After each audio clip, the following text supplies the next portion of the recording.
কিন্তু ভাইরে শরীয়তে লাঠি খেলা নেই, শরীয়তে লাঠি খেলা নেই, ঢোল বাজা নেই। এই মাসে আপনাকে কোরআন বেশি তেলাওয়াত করতে হবে, দান ধ্যান বেশি করতে হবে, তাহাজ্জুদ বেশি পড়েন, আপনি আল্লাহর কাছে তওবা ইস্তিগফার করেন, যত পারবেন আপনি নেকির কাজ করেন। কিন্তু আছে এই মাসে কি রোজা, এ মাসে আছে কি রোজা। কেমন রোজা? আল্লাহর নবী যখন মক্কা থেকে হিজরত করে মদিনায় চলে গেলেন, ওরে আল্লাহ, মদিনার লোকেরাকে ইহুদিরাকে দেখছেন যে ওরা ওই দিন রোজা করে আছে, মুহররমের চাঁদের 10 তারিখে ইহুদিরা রোজা করে আছে। নবী চলে গেলেন, তাই এক মাস রোজা কিন্তু ফরজ হয়নি। ভালো করে শুনবেন হাদিসটা। নবী ওখানে দেখলেন, দেখা পর তখন ইহুদিরাকে বলছেন, হ্যাঁ গো, এই রোজাটা তোমরা কেমন রোজা করেছো? এই রোজাটা কেমন রোজা? ইহুদিরা বলতে লাগলো, আল্লাহ নবী গো, এই রোজাটা কেমন তাইলে শুনেন। আমাদের নবী মুসা আলাইহিস সালাম যখন নিজের কওমকে নিয়ে পালাতে লাগলেন গ্রাম ছেড়ে, ফেরাউন তাকে মারবে বলে তাড়াতে লাগলেন। ফেরাউন পিছনে পিছনে, আমার নবী আগে আগে, মুসা নবী আগে আগে নিজের কওমকে নিয়ে দৌড়াতে দৌড়াতে দৌড়াতে দৌড়াতে যখন নীল দরিয়ার পাঞ্জরে যখন পৌঁছে গেলেন, আর কিন্তু সামনে পানি, আমার নবী আর পানি কেমন করে পার করবে, আর কোনো রাস্তা পাই না। পিছনে ফেরাউনের লশকর দৌড়াতে দৌড়াতে চলে আসছে, নবী মুসাকে মারবে, তার কওমকে মারবে। এবার মুসা নবী আল্লাহর দরবারে দোয়া করলেন, আল্লাহ তুমি রাস্তা করে দাও, আল্লাহ ফেরাউনের জালিম বাদশার হাত থেকে তুমি বাঁচিয়ে নাও, কারণ সামনে আমাদের নদী আছে আর পিছনে ফেরাউনের লশকর আছে, আল্লাহ কেমন করে বাঁচবো? আল্লাহ তাআলা মুসাকে বলছেন, আমার নবী মুসা, তুমি ভয় করিও না, ডর করিও না, তোমার হাতে যে একটা লাঠি আছে, এই লাঠিটা বিসমিল্লাহ বলে তুমি পানিতে মেরে দাও। যেমনই বিসমিল্লাহ বলে পানিতে মেরে দেওয়া, ওরে আল্লাহ, সঙ্গে সঙ্গে সঙ্গে পানি দুদিকে হয়ে গেল আর সমুদ্রের মধ্যখান দিয়ে রাস্তা হয়ে গেল। এবার মুসা নবী তার লস্করকে নিয়ে পার হয়ে গেল। ফেরাউনের যখন কম, ফেরাউন যখন নদীর পাঞ্জরে এসেছে, দেখছে আহারে পানিতে রাস্তা হয়ে আছে, এদিকে দুদিকে পানি হয়ে গেল, এখন তো পানি হয়ে আছে, আমরা পাস হয়ে যাব, চলো। আল্লাহুস সামাদ এবার যখন মজলুদ দিতে গেছে, আল্লাহ রাব্বুল আলামিন পানিকে বলছে, পানি রে, এই বেঈমান শয়তান ফেরাউন যে আছে, এই ফেরাউন যেন পানি পার করতে না পারে, পানি আমি তোমাকে আদেশ করছি, তার লস্কর এবং ফেরাউনকে তুমি ডুবিয়ে হালাক বরবাদ করে দাও। এবার ইহুদা বলছে, মদিনার আল্লাহ নবী গো, ওই দিনে যে মুসা নবী আল্লাহ তাকে বাঁচিয়ে নিলেন ফেরাউনের হাত থেকে, মুসা নবী বেঁচে ছিলেন। মুসা নবী শুকরানাতে আল্লাহর শুকরিয়া আদায় করতে গিয়ে রোজা করেছিলেন। এই সেদিন ছিল মুহররমের চাঁদের 10 তারিখ, তাই আজকে আমরা তাকে মানি, তার কথা মতো চলি, ওই জন্য আজকে আমরাও শুকরিয়াতে রোজাটা রাখি। এবার নবী বললেন, ও মুসলমান তোমরা শোনো রে, ইহুদিরা যখন রোজাটা রেখেছে, তাহলে নবীর এত হলো ভাই, আল্লাহ যদি বাঁচিয়ে রাখে, আগামী বছর আমরাও মুহররমের চাঁদের 10 তারিখে রোজা করব। নবী বললেন, আল্লাহ যদি বাঁচিয়ে রাখে, আগামী বছর 10 তারিখে আমরা রোজা করব। রোজা করলেন। এবার মুসলমানরা বলছেন, আল্লাহ রাসূল, আপনি যে বলেছেন যে ইহুদিরা যা করবে ওরা উল্টা করতে হবে, ওরা যে 10 তারিখে রোজা করছে আমরা করছি, তো ওরা যে হাসছে দেখলে মুসলমানেরা আমাদের দেখা দেখে রোজা করছে। আল্লাহ রাসূল বললেন, সাহাবীরে, আল্লাহ যদি আমাকে বাঁচিয়ে রাখে, আগামী বছর যদি আমি বেঁচে থাকি, ইহুদিরা চাঁদের 10 তারিখে রোজা করে, আল্লাহ যদি আমাকে বাঁচিয়ে রাখে, ওদের উল্টা করব। উল্টা কেমন করে করব? চাঁদের 9 তারিখে একটা রোজা করব, আর চাঁদের 10 তারিখে একটা রোজা করব। ওরে আল্লাহ, তখন থেকে নিয়ে মুহররম মাসের 2টা রোজা, বেটা ছেলেরা রোজাটা করবে, বেটি ছেলেরা রোজা করবে, ছোট বাচ্চা রোজা করবে, বড় মানুষ রোজা করবে, বুড়ারাও রোজা করবে, জওয়ানও রোজা করবে। আল্লাহ রাসূল বলেছেন, যদি চাঁদের 9 তারিখে একটা রোজা, মুহররমের চাঁদের 10 তারিখে একটা রোজা, 2টা রোজা যদি কেউ করতে পারে, তার জীবনের 1 বছরকার যেটা গুজরে গেল, আল্লাহ রাব্বুল আমিন 1 বছরকার গুনাহ তার মাফ করে দিবেন। সুবহানাল্লাহ, 1 বছরকার গুনাহ মাফ করে দিবেন আল্লাহ তাআলা, ছোট ছোট গুনাহ যদি মুহররমের চাঁদের 2টা রোজা করতে পারে। তাহলে বুঝা গেল এই মুহররমের চাঁদের ফজিলত, রোজার ফজিলত মুসা নবীর জামানা থেকে চলে আসছে। তখন তা হাসান হোসেনও পয়দা লেয়নি, হাসান হোসেনের আব্বা হযরত আলীও পয়দা লেয়নি, তখন তো লাঠি খেলাও ছিল না, ঢোল বাজাও ছিল না। এটা কোন জায়গা থেকে চলে এলো রে ভাই? এলাকা বাইরে নবীর সাথে মহব্বত ভালোবাসা করতে গেলে রোজা করতে হবে, শরীয়ত বিরোধী কাজ করতে হবে না। খুব আর একটু আগে চলেন ভাই, এটা হলো মাদ্রাসা, ইলমের দরকার আছে। কারণ যে জায়গাতে মাদ্রাসা আছে ওখানে ঈমান জিন্দা আছে, যে জায়গাতে মাদ্রাসা হয়েছে ওখানে মুসলমানের ঈমান তাজা হয়েছে। আপনারা দেখবেন এখন আমার মোবাইলে আছে, বিশ্বাস না করলে আপনাকে দেখাতে পারবো, উর্দু পেপারে একটা কাটিং করে লেখা আছে সাউথ আফ্রিকা। এই কয়েকদিন আগে ম্যাচ হলো কার সাথে? ইন্ডিয়া। খুব ম্যাচ দেখছেন আপনারা? কার সাথে ম্যাচ হলো? জি 20 সাউথ আফ্রিকার সাথে হলো না? হ্যাঁ, ওই সাউথ আফ্রিকার একটা ইউনিভার্সিটিতে লেখা আছে, গেডে বড় করে গেডে লেখা আছে, যদি কোন কমকে যদি বরবাদ করতে চাও, মুসলমান বলে কোন ভি কম দুনিয়াতে, যদি কোন কমকে কোন জাতকে যদি বরবাদ করতে চাও, পহলে ওই পড়ালেখা আর কমের মধ্যে যে মৌলবি পণ্ডিত আছে ওকে তোমরা বদনাম করো। ওই কমকে বদনাম করার জন্য এটাম বাম লাগবে না, বন্দুক লাগবে না, গুলি লাগবে না। কি করো? ওই কমকে যদি নষ্ট বরবাদ করতে চাও তো পহলে ওই কমের যে মৌলবি পণ্ডিত আছে ওকে তোমরা বদনাম করো। এক কাজ হয়ে গেল।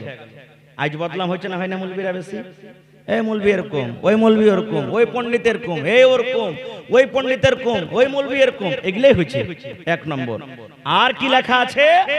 এটাও লেখা আছে ওই কমকে যদি বরবাদ করতে চাও, পরীক্ষা যখন হইবে ওই পরীক্ষাতে তোমরা নকল করতে যাও। পরীক্ষাতে যত দেখে দেখে পারবে। আজ আমাদের ছেলে মেয়েরা দেখবেন কোন ভি পরীক্ষা যখন দেয়, যদি দেখে লিখতে পায় হ্যাঁ এটা সেন্টার খুব ভালো, খুব ভালো, দেখে লিখতে পেয়েছে, নম্বর খুব হড়হড়িয়ে আসবে, কিন্তু পেটে এক লাত মারতে গেলে একটা লাম্প আসবে, বার হবে না। আমার বেটি, আমার বেটা ফকনিয়া মৌলবি পাস হয়ে গেছে, ফকনিয়া মৌলবি পাস করে নিয়েছে, আম্মা পারা ঘন্টা চরস করে পড়িতে পারবে না। এরকম আছে দুনিয়াতে, এরকম আছে। আর কি? স্কুল কলেজে নম্বর বেশি বেশি করে দাও, পড়ালেখা যদি না করে তো অতি কি হবে? ইঞ্জিনিয়ার যদি বিনা পড়াতে বনে যায়, পুল ভেঙে পড়বে না? পড়বে না? যখন এখন বর্তমান যুগের ওডার পুল ভাঙছে, দেখেছেন না? দেখেননি আপনারা? যেখানে সেখানে ওই এখানে পুল ভেঙে গেল, ওখানে এরকম হয়ে গেল। ইঞ্জিনিয়ার যদি পড়ালেখা না হয়, ডিগ্রি খালি নিয়ে যায় পেছাতে, ওই পুল ভাঙবে। পড়ালেখা যদি ডাক্তার ভালো করে না ডাক্তারি শিখে, তাহলে ওর হাতে পেশেন্ট মরবে। জজ যদি হয়, পড়ালেখা যদি না হয়, তাহলে ওর দ্বারাতে ইনসাফ ভুল হবে। এই জন্য কোন কমকে যদি বরবাদ করতে হয়, তাহলে ওর তালিমকে শেষ করে দাও, তালিমকে হটিয়ে দাও। আজ মুসলমান নিজেই আমরা চাহাচ্ছি যে মাদ্রাসা বন্ধ হয়ে যায়। আজ মুসলমান আমরা নিজেই চাহাচ্ছি ছেলে পিলাকে না পড়াবো, কি হয়ে গেল, খাইতে খাইতে গেলি হইলো না রে ভাই। তাই কই বলছেন, এত সুন্দর বালক তুমি ইলম কেন শেখনি, কেমন করে শিখব ইলম বাবা যে শিখায়নি। একটা ছেলে বড় হয়ে গেছে, মাথাতে কিছু জানে না, লাম্পেসও জানে না। একটা ছোনাকে দেখতে এসছে, আগা দিন দেখে গেছে 2-4 জনাতে, গার নাম কহব না, চিনে নেবেন আপনারা। আর মোবাইলের যে কতটি মোবাইল লাগা আছে দেখছেন, ছেলেটাকে দেখে গেছে ভাই আগা দিন, দেখে যাওয়ার পর নাম গাম যা কোশ্চেন হয়ে গেছে, তারপর দিন ফের বাইনা করতে এসছে। তো সামনে বসালছে, বসার পর তখন বলছে, আরে বাবা তোমার নাম কি? তো কেমন করে জবাব দেয় জানেন?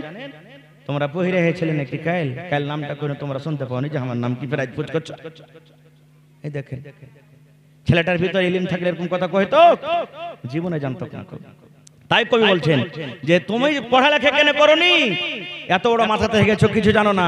ছেলেটা বলছেন, এত সুন্দর বালক তুমি ইলম কেন শেখনি, কেমন করে শিখব ইলম বাবা যে শিখায়নি, কেমন করে শিখব ইলম বাবা যে শিখায়নি। বাপ যে শিখায়নি, কেমন করে শিখবো?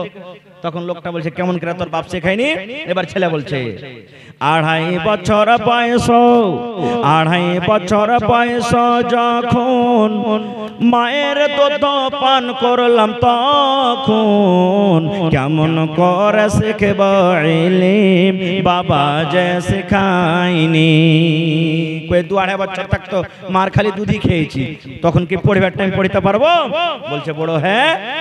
ছেলেটা বলছে 7 বছর বয়স, 7 বছর বয়স যখন হালের মোটা ধরলাম, তখন 7 বছর বয়স যখন গরুর পাঘা ধরলাম, তখন কেমন করে শিখব ইলম বাবা যে শিখায়নি। আজ শের সাহেবদিকে দেখেন একটু খালি কিন্তু পেন পিন না খালি শিখাইলে আছে, তুই যা মুরগি চড়াইতে যা, তুই গরু চড়াইতে যা, তুই মুখ করতে যা, তুই মুখ করতে যা, পড়িতে হবে এটা আমাকে ধ্যানে নাই। যদি কোনো মানুষ পড়িতে পাঠাই হাসবে, আর পরে পড়ে লেখা কত বড় তুই মাস্টার ডাক্তার হয়ে যাবি, কি করবি পড়ে লেখে? দেখতে হোতলা ছোড়াকে দেখ বিএ ডিগ্রি করে পড়াছো, বিয়ে করে ঘুরে বেড়েছে, কি করলে? এই তো আমার মুসলমান। তো বলে 7 বছর কার বয়স, তখন গরু চড়িয়ে বেড়ালছি, কি পড়বো?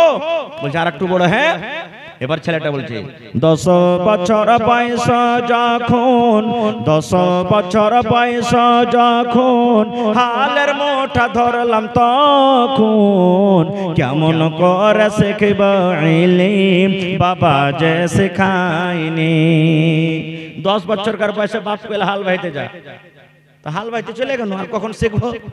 10 বছরের পর আবার বলছে 15 বছর বয়স যখন, 15 বছর বয়স যখন বিয়ে শাদি করলাম তখন, কেমন করে শিখব ইলম বাবা যে শেখায়নি।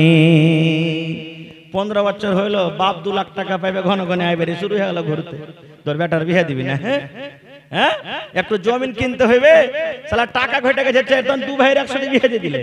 আমার তো বয়স 10 বছর কার, 15 বছর কার, আর হার ভাই দুধ খাইছে 8 বছর কার, তো ওরও বিয়ে দিয়ে দিলে ঝোঁকে ঝোঁকে। 5 লাখ টাকা তাহার ভাই বাপ 5 কাঠা জমিন দিলে, কেমন করে শিখবো? ওই আর একটু বড়। হ্যাঁ, 20 বছর বয়স যখন, 20 বছর বয়স যখন ছেলে মেয়ের বাপ তখন, কেমন করে শিখব ইলম বাবা যে শেখায়নি। বিয়া করলো 15 বছরে, 16, 17, 18 বছর যেতে যেতে 18 চেরা না হয়ে গেল। 18 চেরা বুঝেন তো, ছাপুকা ছেলে পিলে হয়ে গেল। ও কইছে বাপ চকলেট দে, ও কইছে বাপ বিস্কুট দে, ও কইছে বাপ 5টা টাকা দে। তখন ওরাকে চকলেট আর বিস্কুট পয়সা দিতে যাবো না, পড়িতে যাবো কিতাব নিয়ে, আর কখন পড়িতে পারবো? এই তো আমাদের সমাজের হাল, সমাজের হাল আমাদের এইটাই। ইলম আমরা শিখতে চাই না ভাই রে। এ ভাই মুসলমান, আল্লাহর নবীর জামানার একটা ঘটনা শুনেন। ইসলামের প্রথম যুদ্ধ, প্রথম লড়াই 2 হিজরিতে হয়েছে। 2 হিজরিতে গাজওয়ায়ে বাদর, গাজওয়ায়ে বাদরের যুদ্ধ। মুশরিক বেঈমান ৭৭টা মারা গেছে, ৭৭টাকে মুসলমানরা ধরে নিয়ে চলে গেছে, বাড়িতে রেখেছে। বাড়িতে রেখেছে 1 দিন 2 দিন 3 দিন 5 দিন 10 দিন কেটে গেল। সাহাবে কেরাম এসে বলছেন, ইয়া রাসূলুল্লাহ, কতদিন এরা রাখবো? মেলায় ঘটনা ঘটলো, নবী বললেন এরাকে ছেড়ে দাও। কি দিয়ে? কিছু কিছু টাকা নিয়ে ছেড়ে দাও। টাকা দিলেন, যার কাছে টাকা আছে টাকা দিয়ে দিলেন, সুবহানাল্লাহ। আর যার গরিব মানুষ টাকা দিতে পারে না, কি করবে? আল্লাহ রাসূল সাল্লাল্লাহু আলাইহি ওয়াসাল্লাম বললেন, ও কায়দিরা তোমরা শুনে নাও, ও মুজরিম কাজী তোমরা শুনে নাও, তোমাদের বাড়ি থেকে টাকা আসে না, তোমরা গরিব মানুষ টাকা দিতে পারবে না। এই আমাদের যে মুসলমানের বাচ্চারা আছে রে, যারা পড়ালেখা জানো, এই মুসলমানের বাচ্চারাকে তোমরা তালিম দিয়ে দাও। 1 মাস পড়িয়ে দাও, কেউ 2 মাস পড়িয়ে দাও, কেউ 3 মাস পড়িয়ে দাও, কেউ 10 দিন পড়িয়ে দাও। পড়িয়ে তোমরা নিজের জরিমানাটাকে শোধ করে দাও। যেদিন পড়িয়ে তোমাদের জরিমানাটা শোধ হয়ে যাবে, সেদিন তোমাকে আজাদ করে দেব, সেদিন তোমরা বাড়িতে চলে যাও। তালিমের দেখেন কত আহমিয়ত। শুধু তা নয়, ওই লড়াইটাতে নবীজির চাচা হযরত আব্বাস ধরা পড়েছেন। নবীজির চাচা, নিজের চাচা হযরত আব্বাস, ভালো করে শুনবেন। ওরে আল্লাহ, সব মুজরিমকে বেঁধে রেখেছে, দড়ি দিয়ে বেঁধে রেখেছে। আল্লাহর নবী যে ঘরে শুতে আছেন, নবীজির চাচা ওই নবীর ঘরের পাঞ্জরে আব্বাসকে বেঁধে দেওয়া হয়েছে। আব্বাস শরীর স্বাস্থ্য একটু মোটা, তাকে দড়ি দিয়ে যে বেঁধেছে। ওরে আল্লাহ, 2খানা হাত তেমন করে বেঁধে রাখা আছে রে ভাই, হাতের দড়ি খানটা কচে গেছে, এমন করে কষ্ট হয়েছে। নবীর চাচা রাতের বেলাতে কষ্ট হচ্ছে, এরকম ভাবে কোঁতরাইছে, কষ্ট হয়েছে। আল্লাহ নবীর চোখে ঘুম আসে না, নবী বিছানা থেকে উঠে গেলেন রাতের বেলাতে। নবীজির চাচা যে ঘরখানে বান্ধা আছে, নবীজি ওই ঘরের ভিতরে যায়, বলছেন চাচা কি হয়েছে? এখনো কিন্তু চাচা মুসলমান হয়নি। নবী বলছেন, চাচা কি হয়েছে তোমার? কেন তুমি এত কষ্ট পাও? কেন তুমি কোঁতরাও? তোমাকে কি ভোগ লেগেছে? না রে ভাতিজা, ভোগ লাগেনি। তোমাকে কি পিপাসা লেগেছে? না রে ভাতিজা, পিপাসা লাগেনি। তাহলে চাচা গো তুমি এত কেন কোঁতরাও? এবার চাচা বলছেন, ভাতিজা রে, আমার কষ্টর কারণ হলো এই দেখো আমার হাত ওখানে কেমন করে বান্ধা হয়েছে রে ভাতিজা, হাতে দড়িটা বসে গেছে, হাতখানা আমার টাইট হয়ে গেছে, রক্তটা আসা যাওয়া করে না বলে আমার কষ্ট হয়। ওরে আল্লাহ, আমার নবী তখন ওই চাচার কাছে গেলেন, আর যাওয়ার পর দড়ি খানটাকে শুধু ঢিল করে দিলেন, কিন্তু নবী নিজের চাচাকে আজাদ করলেন না, রেহাই করলেন না। নবীজি চাইলে চাচাকে ছাড়তে পারতেন, কিন্তু ছাড়লেন না। খুব ভোরবেলাতে শুনলেন সাহাবায়ে কেরাম দিয়ে বলছেন, নবীজি কেন আপনার চাচাকে ছেড়ে দেননি? বলছে, আরে খাপা, মুসলমান যেমন হয় ভাই হয়, ওরা হলো ভাই, এই জন্য ও তো মুজরিম, আমি কেমন করে ছেড়ে দেব, ইনসাফ বরাবর, এই জন্য নবী ছাড়লেন না। আর একটা ওই যে লড়াই থেকে ছিল নবীজির জামাই সুবহানাল্লাহ, নবীজির বড় বেটি হযরত জাইনাবের শাওহর আবুল আস, নবীজির এটা বড় জামাই আবুল আস ওই লড়াইতে ছিল, ওই যুদ্ধতে মুজরিম হয়েছিল। এবার তাকে ছুটাইবে কে ছুটাইবে তাকে? পয়সা নাই। সুবহানাল্লাহ। মদিনাতে মক্কাতে খবর হয়ে গেল, নবীজির বেটি চিঠি লিখছেন আব্বার নামে। কি চিঠি? দেখবেন ছোট ছোট কিতাব রাসূল আরবি গলা যদি আপনারা পড়েন ওয়াতিও দেখতে পাবেন। নবীজির বড় বেটি জাইনাব চিঠি লিখছেন, আব্বা গো, আপনার বড় জামাই ৭৭টা মুজরিমের মধ্যে ধরা পড়ে আছে। যারা ধনী গরিব মানুষ, যার কাছে মাল আছে, টাকা আছে, সব ছুটে বাড়ি চলে এলো। আব্বা গো, আপনার জামাইয়ের কাছে কিছু নাই, কোনো টাকা নাই, পয়সা নাই। এখন আপনার জামাই কিন্তু মুশরিক হয়েছে, মুসলমান হয়নি, এই জন্য তাকে ছোটাবো বলে কিছু নাই। এবার হযরত জাইনাব নবীজির বেটি, গলাতে তার একখানটা হার ছিল, নিজের স্বামীকে ছোটাবো বলে গলার একখানটা হার খুলে নিলেন, আর হারখান খুলে নেওয়ার পর একটা সুন্দর করে একটা লোককে দিয়ে দিলেন, আর একখানটার সাথে চিঠি লিখে দিলেন, বাবা গো, এই হারখানটা রেখেলেন, আর দয়া করে আমার স্বামীকে আপনি ছেড়ে দেন। মা খালার কে তাও স্বামীর পরে কত ময়া দয়া। দেখবেন স্বামীটা বেমার পড়ে গেছে, টাকা পয়সা নাই বাড়িতে, গলার হারখান খুলে দিয়ে দিবে, আদরের বাপ যাও বেচে লাও গা, বিক্রি করে তুমি তোমার ইলাজ পানি করো গা, যাও আমার ফালখানটা বিক্রি করো, আমার পায়েলখানটা বিক্রি করো, আর দে তোমার ইলাজ পানি তুমি করো গা। কিন্তু কত মা খালা এমন আছে, যদি কোনো দরকার হিসাবে যদি স্বামীটা বেচতে চায়, ধরেন যে জমি নেবে কোনো জায়গাতে, এই তোমার পানখানটা পায়েলখানটা দাও না জি, ও দিবে না, কত ঝগড়া করবে, মুখখানটা ভারী হিজবে, কত রকম কথা কইবে। আর ভাইয়েরাও কত বদমাইশ আছে, বিহার সমাজতে দিয়ে দিলে দেওয়ার মতন, ওর কান থাকছে না থাক, ওর গলা থেকে যে খুলবে 1 মাস 2 মাস পরই ওর কাম লেগে গেল, দেন রে ওখানে একটু জমিন পাচ্ছি বেচে খেয়ে দিয়ে দি, তখন তোকে ফের পরে দিয়ে দিব বানিয়ে, ই বেচারি দিয়ে দিলে, আর তখন আর কি দিবে, কেটে গেল যুগ, আর দিতে পারলে না, দিলে না। ওরে আল্লাহ, নবীজির বড় বেটি আব্বাকে চিঠি লিখলেন, আব্বা এই গলার হার আমি আপনাকে দিলাম, আমার জামাই, আপনি আপনার জামাইকে ছেড়ে দেন। সাহাবায়ে কেরাম বসে আছেন, ওই যাকে হার দিয়ে পাঠালেন, হার নবীর সামনে হাজির করে দিলেন। এবার চিঠি পড়ে দেখছেন, চিঠি পড়তে ওরে আল্লাহ, নবীর চোখ দিয়ে ঝরঝর করে পানি ঝরতে লাগলো।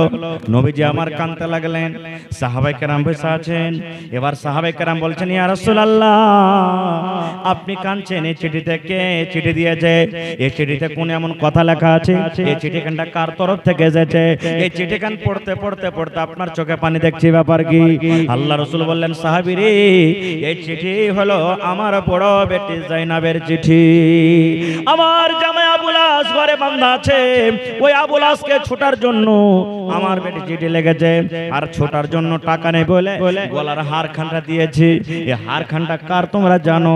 আমার যে প্যারি বিবি খাদিজা, যে খাদিজা সমস্ত মালকে আল্লাহর রাহে কুরবানি করে দিয়েছিলেন রে, যে আমার খাদিজা আমার জন্য একদিন ঘাটে নিয়ে যাচ্ছিল, রুটি নিয়ে যাচ্ছিল, আবু জাহাল আমার খাদিজার ঘাটিতে ওরে আল্লাহ ধুলা বালি গোস্তের লুথড়া পর্যন্ত ঘাটিতে ফেলে দিয়েছে। আমার খাদিজা আমার জন্য কত কষ্ট করেছে। আমি যখন তাবলীগের কাম করে আসতাম, আমি যখন দাওয়াতের কাম করে আসতাম, আমার মায়ের দেখে আমার খাদিজার চোখ দিয়ে কত ঝরঝর করে পানি পানি ঝরে যায়। আমার খাদিজা জীবনে কোনোদিন সুখ পায়নি, আমার জন্য কত কষ্ট করেছে। ওই আমার খাদিজা আদর করে আমার বড় বেটি জাইনাবকে নিজের গলার হার খানটা তোহফা দিয়েছিল, দান করেছিল। আজ আমার বেটি জাইনাব নিজের স্বামীকে ছোটার জন্য ওই আমার স্ত্রীর দেওয়া হার, ওই হার খানটা পাঠিয়ে দিয়েছে। এই হার খান দেখে আমি চিনে নিয়েছি এটা হলো আমার বিবি খাদিজার হার, এটা হলো আমার বিবি খাদিজার হার। ওরে আমার সাহাবী, তোমরা যদি চাও, তোমরা যদি আমাকে ইজাজত দাও, এই হার খানা আমার বেটি জাইনাবকে আমি ফেরত করে দিব। কারণ এটা হলো মার ইয়াদগার, এটা হলো মার তাইনা জিনিস, আমি তাকে ঘুরিয়ে দিব। আর আমার জামাইকে তোমরা ছেড়ে দাও। নারে তাকবীর। নবী তোমার নাম শুনিয়া পাগল আমার মনটা গো, নবী একবার দেখা দিও গো। নবী তোমার নাম শুনিয়া পাগল আমার মনটা গো, নবী একবার দেখা দিও গো, নবী একবার দেখা দিও গো। হাসরেতে দিও গো দেখা, দেখব নয়ন ভরে গো। কিয়ামতে দিও গো দেখা, দেখব নয়ন ভরে গো। নবী একবার দেখা দিও গো, নবী একবার দেখা দিও গো। নবীর প্রেমে পাগল হইয়া ঘর বাড়ি ছাড়িলাম গো, নবীর প্রেমে পাগল হইয়া ঘর বাড়ি ছাড়িলাম গো। নবী একবার দেখা দিও গো, নবী একবার দেখা দিও গো। আর একটা হাদিস বলি, মাদ্রাসা করবেন, জানাজার দোয়া, বাপকে মাটি দেওয়া দোয়া, মা বাপের দোয়া, খায়ার দোয়া, ইফতারের দোয়া, কুরবানি করা দোয়া, শাবে কাদরের দোয়া, তারপরে আপনার নামাজ পড়ার তারিখে, জানাজা পড়ার তারিখে, শরীয়তের কথা কোথায় শিখবেন? মাদ্রাসাতে শিখবেন। যতটি লোক এখানে বসে আছেন বেয়াদবে মাফ করবেন, বোঝার জন্য বলছি। ইমানদার সত্য করে বলবেন, যতটি লোক এখানে বসে আছে সবাই কি আমরা জানাজা পড়িতে জানি? জানি জি ভাই, সবাই জানাজা পড়িতে জানি না। জানাজার দোয়াটাও জানি না আমরা, জানাজার দোয়া জানি না। মরলো কেউ রেশমের আওয়াজ নাই গেলে লোক কি হবে, জানাজাতে খাড়ি হয়ে গেলাম। কেমন করে জানাজা পড়িতে হয়, জানাজার দোয়া কি আমরা জানি না। যতটি লোক এখানে বসে আছে বিবির কাছে যাওয়ার দোয়া কি সবাই জানছে? বিবির কাছে যেতে গেলে একটা তো দোয়া পড়তে হবে, জানছে কি? জানি না। গোসল করতে হবে, ফরজ গোসল। গোসল বিবির সাথে মিলন করতে গেলে গোসল ফরজ হয়ে যায়। গোসল কেমন করে করতে হবে আমরা কি সবাই জানি? জানি না, খুব জানি না। এই গেলাম ডোলে, হড় হড় হড় হড় হড় করে দু চার ডোল জ্বালিয়ে দিলাম, মোটর চালু করে দিলাম, গোসল করে চলে এলাম। জি না, নবীর তারিখের মতন যদি আপনার গোসল না হয়, গোসল হলো না খুব আপনার। আর একটা কথা বলে দি, আল্লাহ তাবারাক ওয়া তাআলা মা খালাদেরকে প্রত্যেক মাসে মাসে 2 দিন 4 দিন 5 দিন 10 দিন করে একটা বেমারি দিয়েছে। সেটা হলো কি? মাসে খায়, যাকে আমরা বলি মাসে মাসে আছে। ওই মা খালা কি করে? নামাজ পড়বে না, তখন রোজা করবে না। খুব ওই হালাতে জয় দিন 2 দিন 3 দিন 4 দিন 5 দিন না পা খেয়ে থাকবে। ওই সময়তে রোজাও করবে না, নামাজও পড়বে না। আর পুরুষেরা বিবির কাছে হাম বিস্তারিয়ে করবে না, চুমাচাটি করতে পারবে, গায়ে গায়ে মিলিয়ে শুতে পারবে, এক জায়গাতে আরাম করতে পারবে, হাতের খেতে পারবে, কিন্তু তার সাথে সহবাস করতে পারবে না। আর একটা কথা বলে দিই, এমন দুনিয়াতে মা আছেন, এমন দুনিয়াতে বেটি আছেন, এমন দুনিয়াতে বহিন আছেন, মাসে 3 দিন 4 দিন দূরের কথা, মাসে 15 দিন 20 দিন করে তার হইতে রক্ত আসতে থাকে। এরকম আছে না নাই? আজ ভালো হইলো, 2 দিন পর ফের রক্ত দেখা দিলে, 2 দিন পর ভালো হইলো, ফের 2 দিন 1 দিন পর ফের রক্ত দিলে। কত মা খালা তো এমন আছে যে 15 দিন 20 দিন লাগাতার হই চলিচ্ছে রক্ত।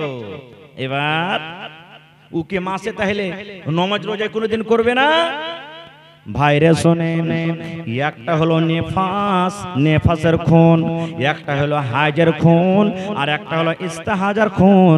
এই তিনটা রক্তকে আমাদেরকে আলাদা আলাদা করে জানতে হবে। একটা হলো হাইজের খুন। হাইজের রক্ত কাকে বলে? মা খালাদেরকে মাসে 3 দিন 4 দিন 5 দিন 6 দিন করে মাসে মাসে যখন আসে, মা খালারা যখন সাবালিকা হয়ে যায়, বহিনেরা যখন সাবালিকা হয়ে যায়, আল্লাহ রাব্বুল আমিনের পক্ষ থেকে মাসে 3 দিন 4 দিন 5 দিন 6 দিন করে একটা রক্ত আছে, এটাকে বলা হয়েছে হাইজ, এটাকে বলা হয়েছে মাসিক। যেই দিন না পাক হয়ে থাকবে রে বোন, ওই দিন তুমি নামাজ পড়বে না, ওই দিন তুমি রোজা করবে না। আল্লাহ রাব্বুল আমিন জীবনের মতো ওই নামাজটাকে তোমার মাফ করে দিয়েছে, কিন্তু রোজা মাফ করেনি। এই জন্য যদি কোনো মা খালা রোজার মাসে না পাক হয়েছিল, ওই রোজা 3 দিন 4 দিন 5 দিন রোজা ছুটে গেছে, ওই রোজা কোটাই এখন পুরা করতে হবে। ওই বাকি রোজা কোটা এখন তাকে কাজা করতে হবে। এটা হলো হাইজ। আর একটা হলো কি? ইস্তেহাজা। ইস্তেহাজা কাকে বলে? এটা হলো একটা বেমারি। এটা হাইজ লয় রে ভাই, এটা একটা বেমারি। কত মা খালা 15 দিন হয়ে গেল ভালো হইতে পারে না, 20 দিন ধরে রক্ত আসছে ভালো হয় না, 3 দিন ভালো, 2 দিন ভালো, 5 দিন পর আর রক্ত দেখা যায়, ভালো হইতে পারে না। ওই মাকে বলবো, বোন রে, এটা হাইজ নয় গে মা, এটা হাইজ লয় রে বোন। যদি এরকম কোন মা খালার রক্ত আসে, এলাজ পানি করে যদি ভালো না হয়, আল্লাহ নবী তার অপশন দিয়ে দিয়েছে। ওগুলা কথা কোথায় শিখবেন? এই মাদ্রাসাতে শিখতে হবে। এই মাদ্রাসাতে কিতাব পড়বেন, শিখতে পাবেন, অন্য কোন জায়গাতে শেখা যাবে না। আল্লাহ রাসূল বলেছেন, মহিলা রে, ওইটা তোমার একটা রক্ত ফেটে, ওইটা তোমার একটা নাস ফেটে রক্ত আছে, ওইটা তোমার হাইজ লয়, ওইটা হলো ইস্তেহাজা। নবী বলেছেন, যদি কোনো মহিলার মাসে 15 দিন 20 দিন 10 দিন 1 মাস করে রক্ত আসতে থাকে, রাসূল বলেছেন, যখন তুমি ভালো ছিলে, আগে যখন তুমি ভালো ছিলে, তোমার মাসে 3 দিন 4 দিন করে রক্ত আসতো, এই মাসের মধ্যে তোমাকে গিনতি করতে হবে যে আমার মাসে 20 দিন রক্ত আসছে, আগেকার ভালোতে 5 দিন চলে আইলো, 5 দিন তুমি হাইজার বাদ দিয়ে দাও, 6 দিনকার দিন তুমি টাইমে টাইমে গোসল করো আর নামাজ পড়ো, প্রত্যেক টাইমে টাইমে গোসল করো আর নামাজ পড়ো। বলবেন, মাওলানা গোসল করতে পারবো না, ঠান্ডার সময়তে 5 বার গোসল করতে আমাকে পেরেশানি আছে, আমার কষ্ট হয়, 5 বার গোসল করতে পাবো না। তাহলে মাকে বলবো, বোন রে, জোহরের নামাজটা একটু ঢিলা করে দেন আর আসরের নামাজটা একটু চড়িয়ে দেন। 2 টাইমের নামাজের মাঝখানে একবার গোসল করলেন, আর গোসল করার পর জোহরের নামাজ আপনি আদায় করেন, আসরের নামাজ আদায় করলেন। এবার আবার রক্ত কিন্তু আসতে আছে, এবার আপনি কি করবেন? মাগরিবের যখন আজান হয়ে গেল, মাগরিবের নামাজকে একটু ঢিলা করে দেন আর এশারের নামাজকে একটু আগা করে দেন, আর 2 নামাজের মাঝখানে আরেকবার গোসল করলেন গাম্মা, আর গোসল করার পর আপনি 2 টাইমের নামাজকে একসাথে পড়লেন। আর ফজরের জন্য একটা গোসল করতে হবে, আর ফজরের গোসল করে আপনাকে ফজরের নামাজ পড়তে হবে। এটা হলো ইস্তেহাজার খুন, এটা একটা বেমারের খুন। এই হালাতে নামাজ পড়তে হবে, এই হালাতে রোজা করতে হবে, আর এই হালাতে আপনার সাথে স্বামীও মিলন করতে পারবে। শিখে নিলেন হাইজ আর ইস্তেহাজা। 3 নম্বর আমি বলেছি একটা নেফাসের খুন। এটা নেফাসের খুন কাকে বলা হয়? যখন মা খালাদের বাচ্চা হয়, দুনিয়াতে যখন সন্তান হয়, ছেলেপেলা যখন হয়, যখন ছেলেপেলা হয় তখন একটা রক্ত ভাঙে, খুন ভাঙে, একে বলা হয় নেফাসের খুন। আল্লাহ নবী বলেছেন, মহিলা রে, যেদিন তোমার রক্ত ভাঙবে, খুন আসবে, ওই দিন তুমি নামাজ পড়িও না, ওই দিন তুমি রোজা করিও না, ওই দিন তুমি না পাক হয়ে থাকবে। কিন্তু ওরে আল্লাহ, এখন মা খালাদের মধ্যে একটা ফতোয়া চলেছে যে 40 দিনকার আগে নামাজ হবে না রে মাগি রে, 40 দিনকার আগে তোর নামাজ হবে না, 40 দিনের আগে তুই কোরআন পড়তে পাবি না, 40 দিনের আগে তুই রোজা করতে পাবি না। সবার জন্য 40 দিন নয়, কোন মহিলা 10 দিনে ভালো হয়ে যায়, কোন মহিলা 5 দিনে ভালো হয়ে যায়, কোন মহিলা 15 দিনে ভালো হয়ে যায়, কোন মহিলা 1 মাসে ভালো হয়ে যায়। যে যখন ভালো হয়ে গেল তারপরের দিন থেকে নামাজ রোজা করবে। 40 দিন সবার জন্য নয়। কোন মহিলা আছে 40 দিন পর্যন্ত রক্ত আসছে, ও 40 দিন পড়বে না, বাকি যে 10 দিনে ভালো হয়ে গেল 11 দিনকার নামাজ পড়বে, যে 20 দিনে ভালো হয়ে গেল 21 দিনকার দিন নামাজ পড়বে, যে 30 দিনে ভালো হয়ে গেল 31 দিনকার দিন নামাজ পড়বে। এটা হলো সহি মাসলা। এগুলা শিখবে কোথায়? এই মাদ্রাসাতে শিখবে। ভাইরে, তাহলে এই মাদ্রাসা চালাইতে গেলে এমনি চলবে না, এমনি মাদ্রাসা চলবে না। এই মাদ্রাসা হলো একটা পাওয়ার হাউস। পাওয়ার হাউস আমাদের কোথায়? জাগালিতে না? জোরে বলেন, জাগালিতে পাওয়ার হাউস। ওখানে লাইন দিচ্ছে, এখানে ভ্যাপার জ্বলছে, আপনার ভ্যাপার জ্বলছে। জার্নিটার লাইন না থাকলে জার্নিটার চালু করছেন, সুবহানাল্লাহ। জার্নিটারে তেল না থাকলে জার্নিটার চলবে রে ভাই? হানা বলেন, চলবে? আর জার্নিটার যদি না চলে তো বল চলবে? জ্বলবে।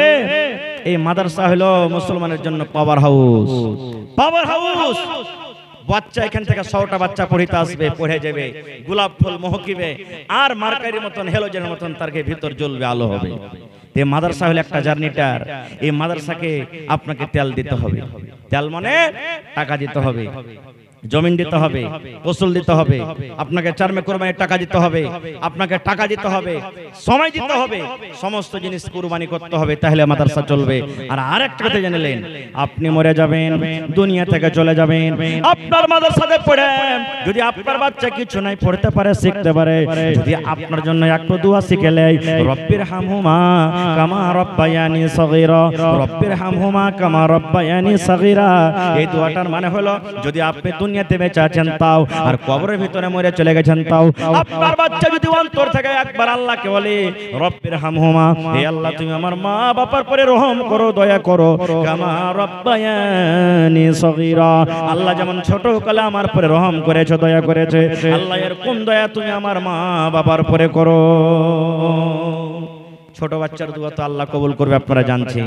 ভাইরে দেখি আজকের জালসাতে কোন আল্লাহর এমন বান্দা আছেন 1 কাঠা 2 কাঠা 5 কাঠা এই মাদ্রাসার নামে জমিন দান করতে পারবেন? কেউ যে জায়গাতে মাদ্রাসা বনে যাবে, সুবহানাল্লাহ, তার দুনিয়া আখিরাত উদ্ধার, আখিরাত উদ্ধার।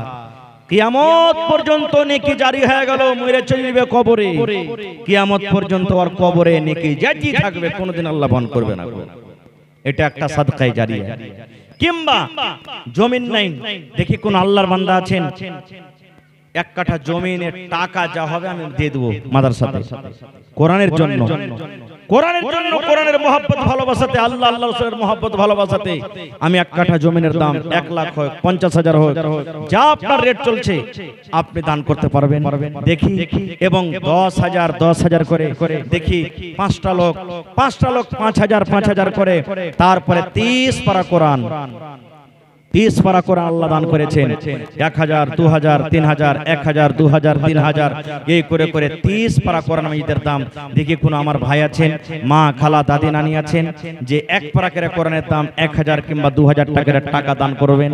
মা খালারাকে বলবো এই বছরে যত জালসা করলাম, এই গ্রামও কাঁসার থালি, কাঁসার বদনা, কাঁসার গিলাস, বকরি, এই গত রাতের আগা রাত্রে খাইরেগঞ্জে একটা জালসা করতে গেছে, সুবহানাল্লাহ, ওখানে একটা খাসি পাওয়া গেছে। তাও তার আগা বছর একটা মাদ্রাসা জালসা করেছিলাম, ওই জায়গাতে একটা গরুও পাওয়া গেছিল সেই জালসাতে। আজকে দেখি কোন মা খালা দাদি নানি আছে, এই মাদ্রাসার জন্য একটা ছাগল দান করতে পারবে, খাসি হোক কিংবা পাটি হোক, গলার হার দান করতে পারবে, নাকের দান করতে পারবে, কানের বালি দান করতে পারবে। দেখি কাঁথা, গিলাস, বদনা যা বাড়িতে আছে আল্লাহর রাহে দান করতে পারবেন। আল্লাহুস সামাদ। এই দেখেন 30 পারা কোরআনের আবদার করেছি আমি, তার মধ্যে আমার